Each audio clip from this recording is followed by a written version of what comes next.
Hello students, this is Atul Tyagi. This is class 12 physics and we are studying here chapter 11, that is the dual nature of radiation and matter. Dear students, this is the second video of this lecture of this chapter. So let's start our video.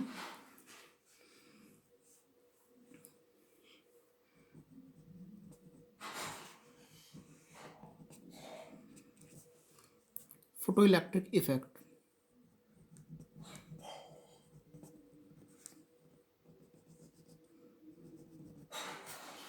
Dear students, आपको पहले भी बताया जा चुका है वो phenomena जिसमें electrons emit होते हैं किसी भी मेटल सरफेस से जब लाइट सुटेबल फ्रीक्वेंसी की उन पर डाली जाती है किसी भी मेटलिक प्लेट पर, तो इस फिनोमेना को हम बोलते हैं photoelectric effect.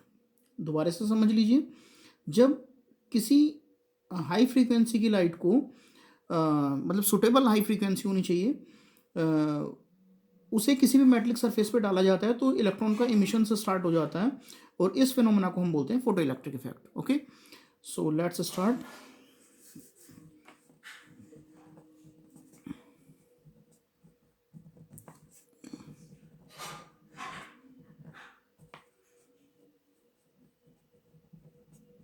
It is a phenomena due to which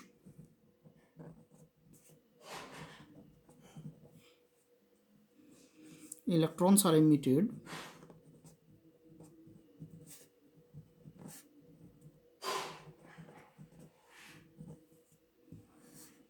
from metal surface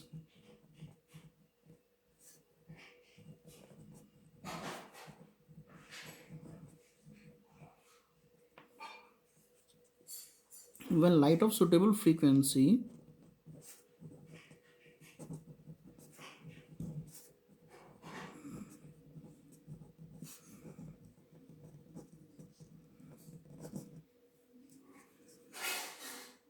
suitable frequency, वो सुटेबल हाई फ्रीक्वेंसी होना चाहिए, ठीक है, वही है, इसमें कोई प्रॉब्लम नहीं है। Suitable frequency is allowed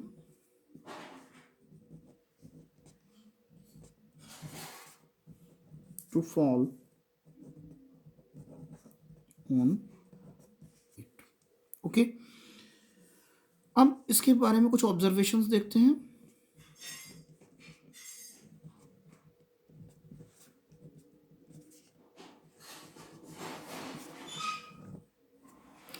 basically जो फोटो इलेक्ट्रिक इमिशन है किसी एक पर्टिकुलर फ्रीक्वेंसी के इंसिडेंट रेडिएशन के लिए ही होता है हमारा, और इस पर्टिकुलर फ्रीक्वेंसी को जिस पर इलेक्ट्रॉन्स इमिट होने स्टार्ट हो जाते हैं उन्हें हम बोलते हैं threshold frequency.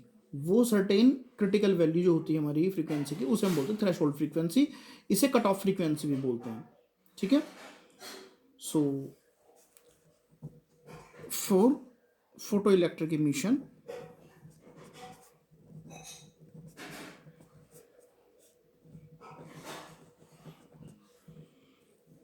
the frequency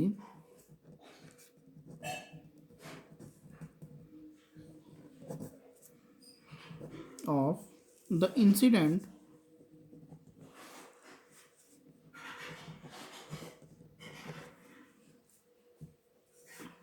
radiation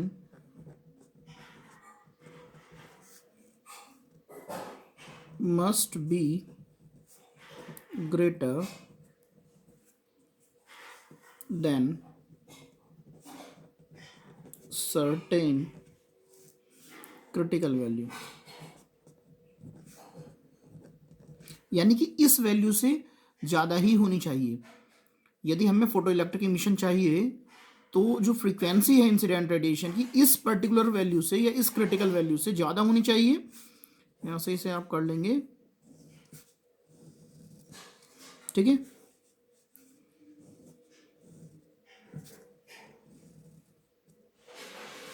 okay, critical value known as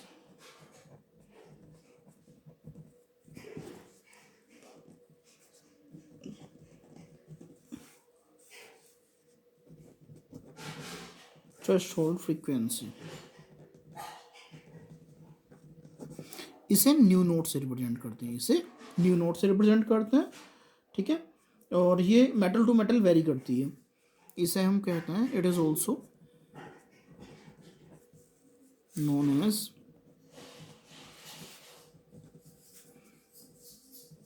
cut off frequency. Okay,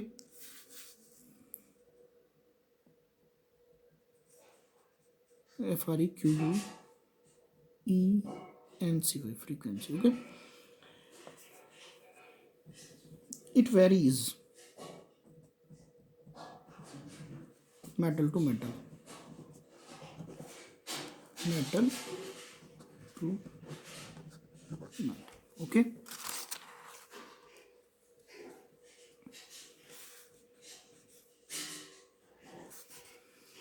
point number 2 है हमारा, अब हम थ्रेशोल्ड वेवलेंथ के बारे में जान लेते हैं। इस फ्रीक्वेंसी की जो करस्पॉन्डिंग वेवलेंथ होगी उसे हम बोलेंगे थ्रेशोल्ड वेवलेंथ। मींस कहने का है कि जो थ्रेशोल्ड फ्रीक्वेंसी है, थ्रेशोल्ड फ्रीक्वेंसी जो है इसकी जो करस्पॉन्डिंग वेवलेंथ होगी उसे हम बोलते हैं थ्रेशोल्ड वेवलेंथ, और वो लैम्डा नोट से रिप्रेजेंट की जाती है। ओके, सो लिख सकते हैं the corresponding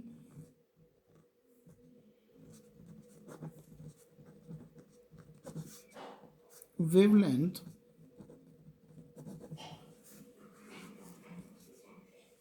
to the threshold frequency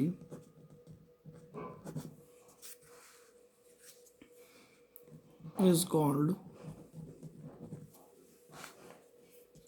threshold wavelength।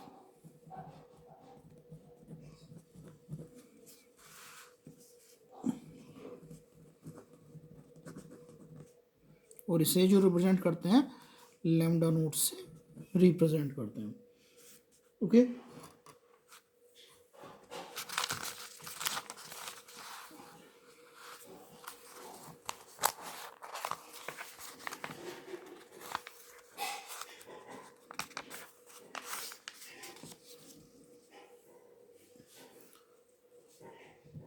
Point number 3 है हमारा, इमिशन जो होता है फोटो इलेक्ट्रॉन्स का एक साथ होना स्टार्ट हो जाता है। जैसे किसी मेटल सरफेस पर इंसिडेंट रेडिएशन फॉल होता है तो साथ के साथ साइमल्टेनियसली ये प्रोसेस होती है, और ये फोटो इलेक्ट्रॉन्स जो होते हैं स्टार्ट हो जाते हैं, तुरंत ही इमिशन होना इनका स्टार्ट हो जाता है। ओके, ये लगभग हालांकि 10⁻⁻⁹ सेकेंड के आसपास का वेरिएशन होता है, लगभग इतने टाइम वो बाद में निकलते हैं, लेकिन उस टाइम को हम इग्नोर कर सकते हैं because it is very much low time. Okay, so point number 3 है the emission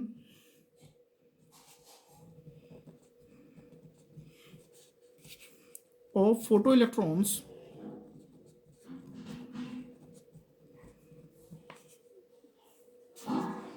starts as soon as light falls on metal surface।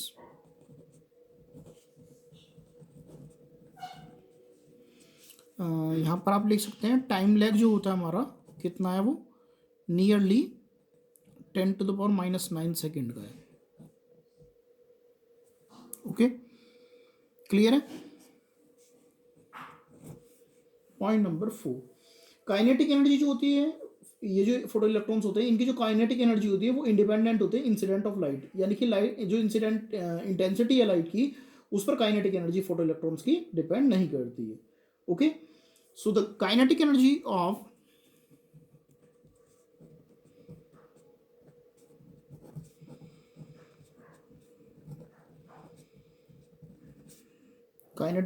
photoelectrons is independent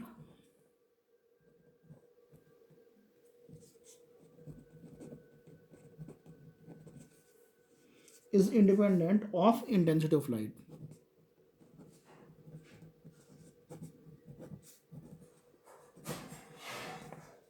okay, next point है हमारा, काइनेटिक एनर्जी जो होती है photo electrons की वो depend जो करती है फ्रीक्वेंसी पर डिपेंड करती है। ठीक है, तो लिखेंगे the kinetic energy of emitted photoelectrons of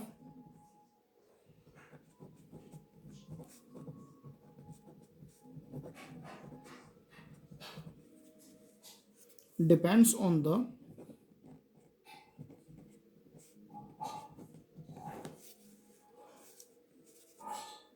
frequency of incident light.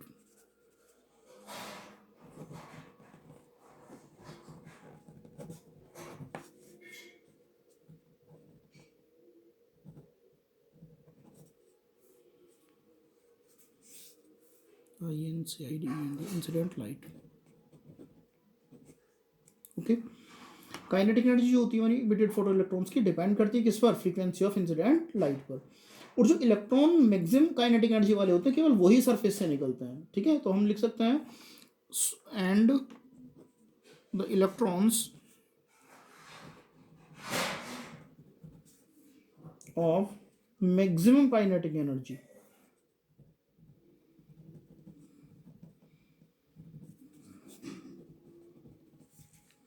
Maximum kinetic energy is ejected, बल्कि बोलना चाहिए इलेक्ट्रॉन्स लिया तो are ejected from the surface, from the surface. Okay, clear है.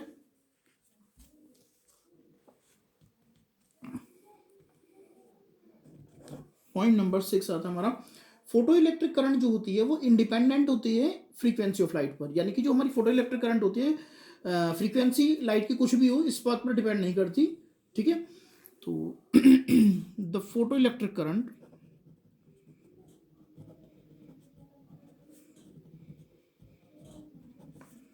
इज इंडिपेंडेंट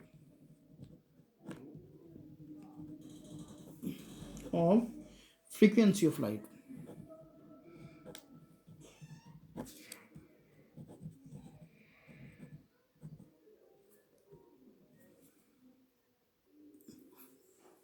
नेक्स्ट पॉइंट हम करते हैं,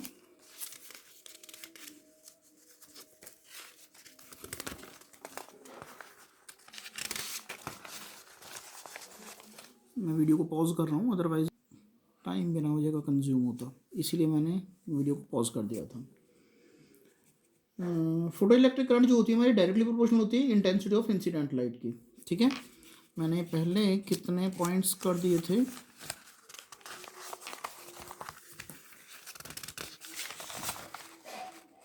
point 6 तक हो गया था.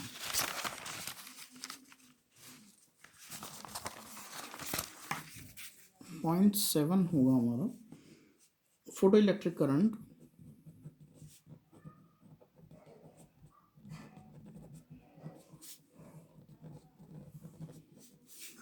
is directly proportional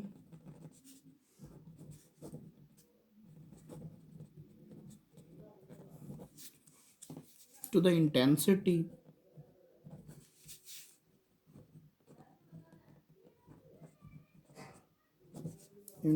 of incident light.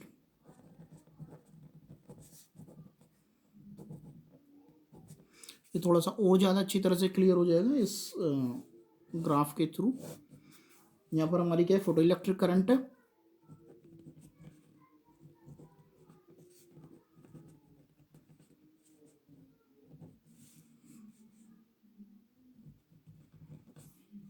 Photo electric current और इधर intensity of incident light.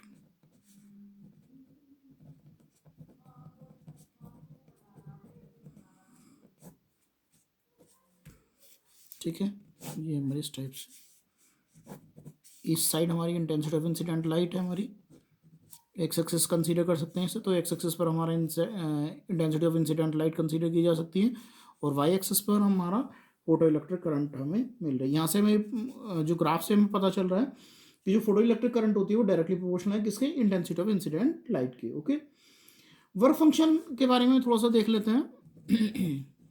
Work function, देखिए वर्क फंक्शन क्या है, वो मिनिमम एनर्जी जो किसी भी इलेक्ट्रॉन को रिमूव करने के लिए किसी भी मेटल सरफेस से रिक्वायर्ड होती है उसे हम बोलते हैं, उसका वर्क फंक्शन बोलते हैं। इसे बेसिकली फाई नोट से या फिर ओमेगा नोट से रिप्रेजेंट करते हैं, डब्ल्यू नोट से रिप्रेजेंट करते हैं, ठीक है। और इसे जो मेज़र किया जाता है वो इलेक्ट्रॉन वोल्ट में मेज़र किया जाता है, क्योंकि वोल्ट काफ़ी बड़ी वैल्यू होगी तो इसे इलेक्ट्रॉन वोल्ट में मेज़र किया जाता है। Okay, so it is the minimum energy, it is the minimum energy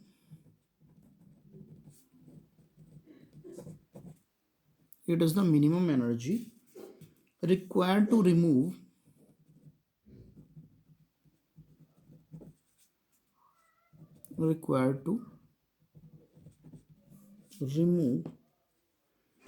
an electron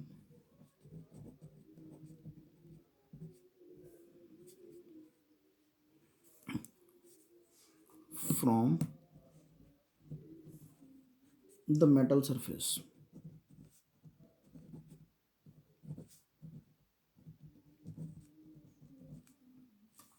from the metal surface. Okay, और इसे रिप्रेजेंट कैसे किया जाता है? It is denoted by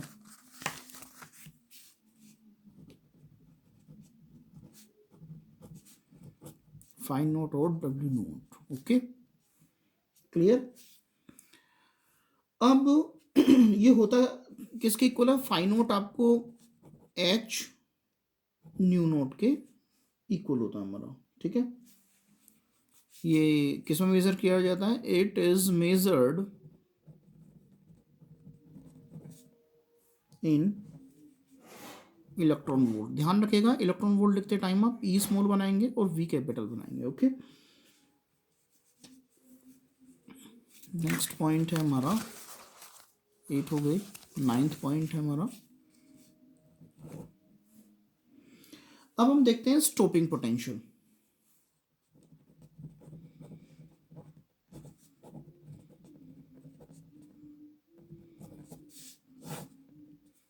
what is the stopping potential? आपने देखा था फोटो इलेक्ट्रिक इफेक्ट में, देखा था कि एक प्लेट से जब उस पर लाइट रेज फॉल हो रही थी, तो ये प्लेट थी हमारी, एक प्लेट ये थी हमारी, ठीक है। This was cathode, this was anode. तो यहाँ से हमारी इलेक्ट्रॉन्स मूव कर रहे थे, ठीक है, इस टाइप से मूव कर रहे थे, right. This is was anode, this was cathode, हमने जो रिप्रेजेंट किया था, ठीक है। तो वो मिनिमम पोटेंशियल, ताकि ये जो फोटो इलेक्ट्रॉन्स हैं वहां तक मतलब इस वाले इलेक्ट्रोड तक पहुंचे ही ना, उस मिनिमम पोटेंशियल की अमाउंट को हम स्टॉपिंग पोटेंशियल कहते हैं। और ये किसके इक्वल होता है? काइनेटिक एनर्जी की, जो मतलब मैक्सिमम काइनेटिक एनर्जी उन्होंने ऑब्टेन करते हैं वो उसके इक्वल होता है हमारा, ठीक है। तो हम लिख सकते हैं द मिनिमम पोटेंशियल, इसे बनाने की जरूरत नहीं, मैंने केवल समझाने के पर्पज से बताया था। The minimum potential supplied in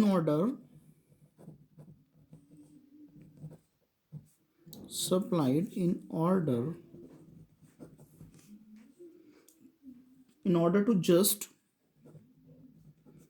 stop these photoelectrons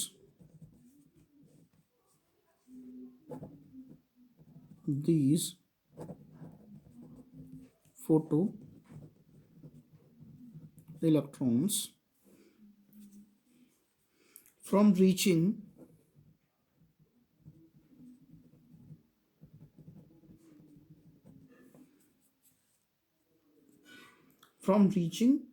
the other electrode. इस वाले इलेक्ट्रोड के बारे में बात कर रहे हैं, the other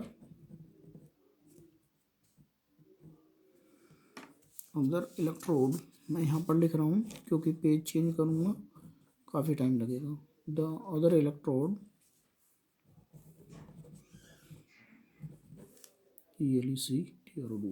other electrode is called stopping potential, is called stopping potential। Okay, अब जो स्टॉपिंग पोटेंशियल किसके इक्वल होगा? So stopping potential equals maximum kinetic energy of electrons, ठीक है।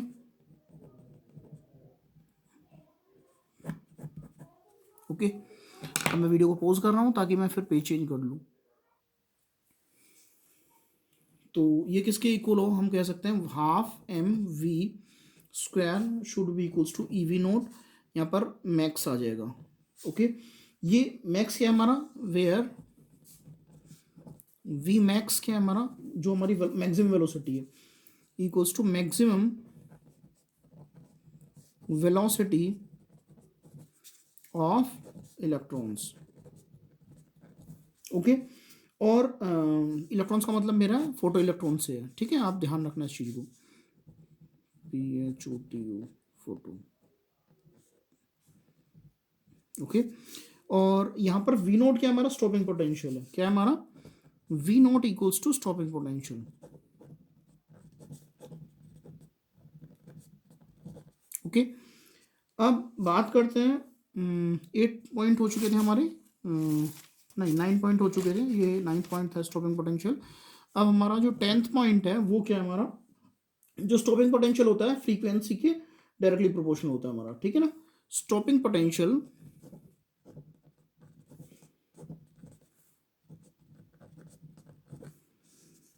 इज प्रोपोर्शनल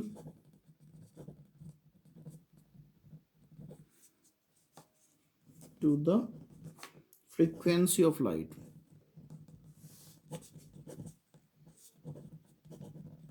ओके, अब नेक्स्ट पॉइंट आता है हमारा 11th, that is saturation current. What is the saturation current,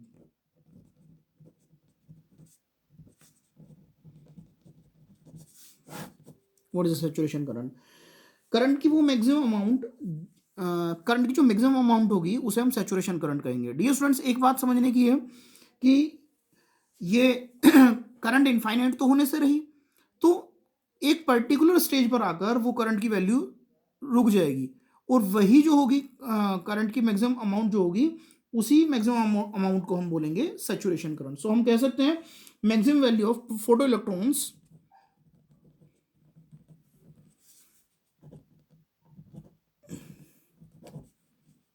photo electron नहीं, sorry, photo electric current, photo electric current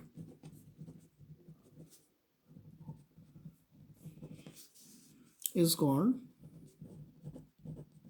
saturation current, SATURATION, saturation current।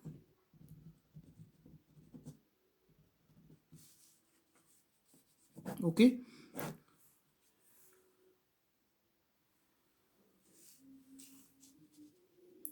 photoelectric effect and wave theory of light,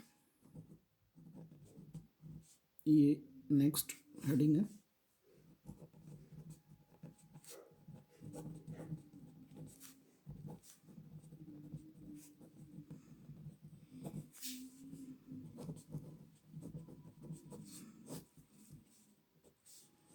photo electric effect and wave theory of light.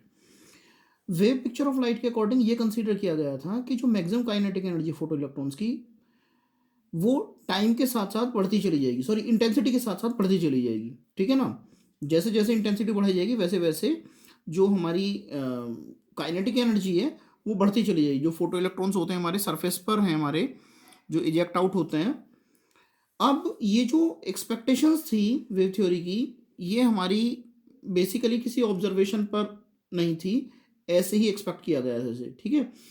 इसके साथ साथ एक चीज़ और देखा था scientist ने कि जो इलेक्ट्रॉन्स सरफेस से इजेक्ट आउट होते हैं, किसी भी मेटलिक सरफेस से जो इलेक्ट्रॉन्स इजेक्ट आउट होते हैं उन्हें इजेक्ट होने में काफ़ी टाइम लगना चाहिए, लेकिन ऐसा होता नहीं है। फोटो इलेक्ट्रिक एमिशन कैसा प्रोसेस है, वो हमारी इंस्टेंटेनियस प्रोसेस है, ठीक है ना। So we can write it like this, according to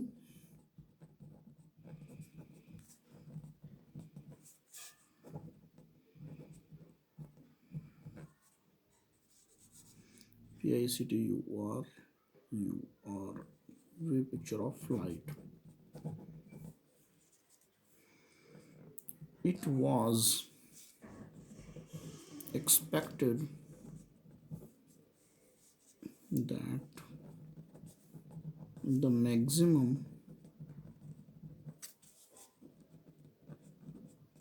kinetic energy of the photoelectrons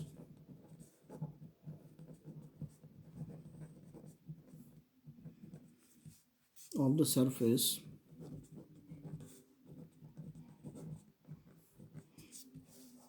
should be increased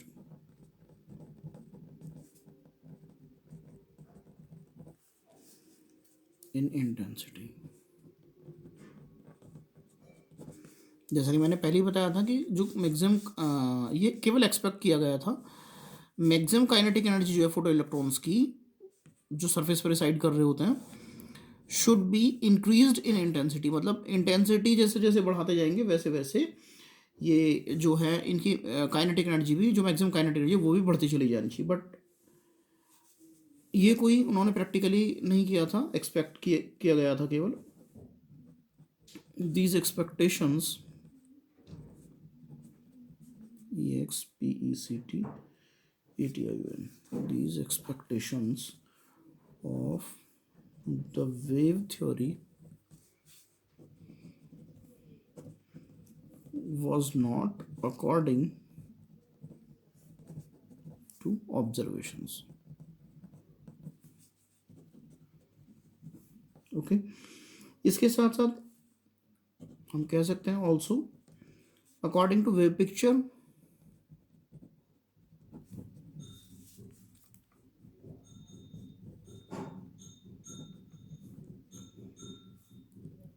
it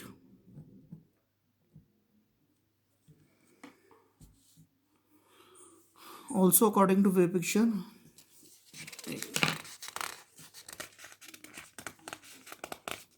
एक सेकंड में रोक देता हूँ वीडियो को. It was also expected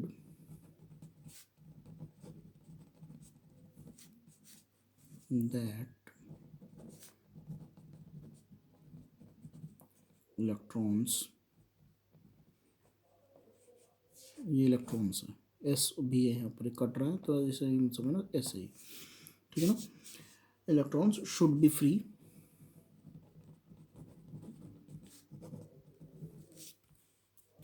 from metal surface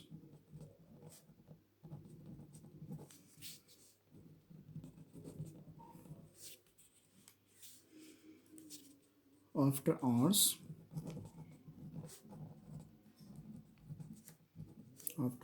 of more, but photoelectric emission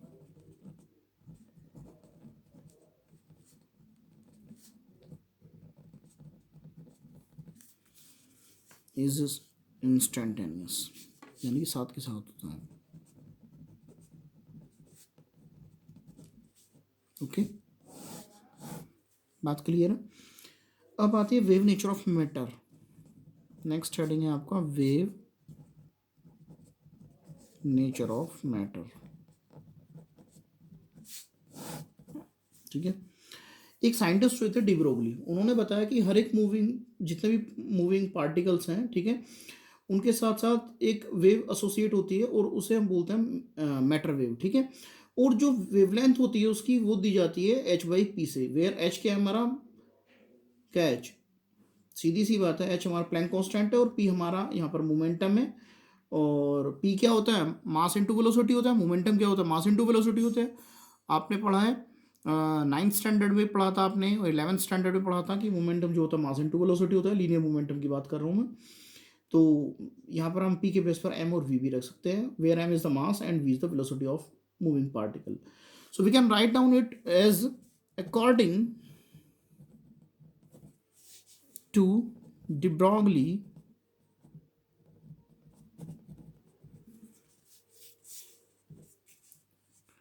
a wave can be associated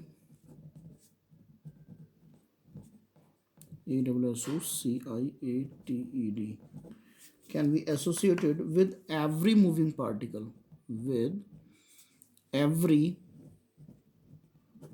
moving particle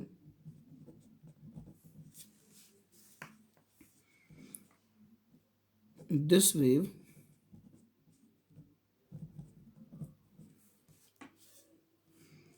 is known as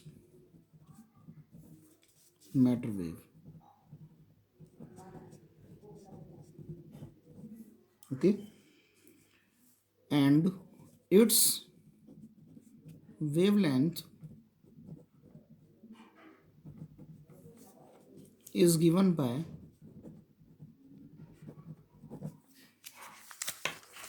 wavelength को किससे represent करते हैं, लैम्डा से रिप्रेजेंट करते हैं, एच अपॉन पी. ठीक है, एच क्या हमारा है, Planck constant.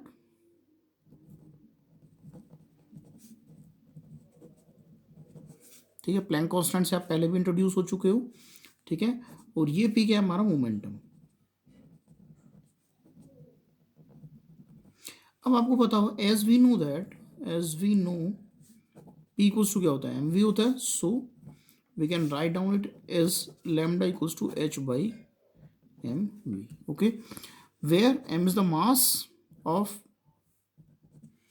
Particle and v क्या है हमारा, velocity of particle. Okay, is that clear. और लैम्डा क्या है हमारा, वेवलेंथ. यहां भी लैम्डा किसको रिप्रेजेंट कर रहा है, वेवलेंथ को रिप्रेजेंट कर रहा है. Okay, so this is the de Broglie relation. This is the de Broglie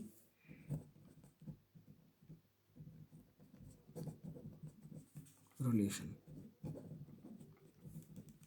Okay,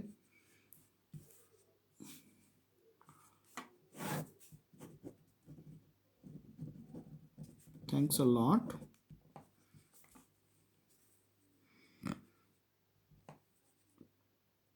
Please like, share, subscribe if you like this video. Thanks a lot once again. Have a wonderful time.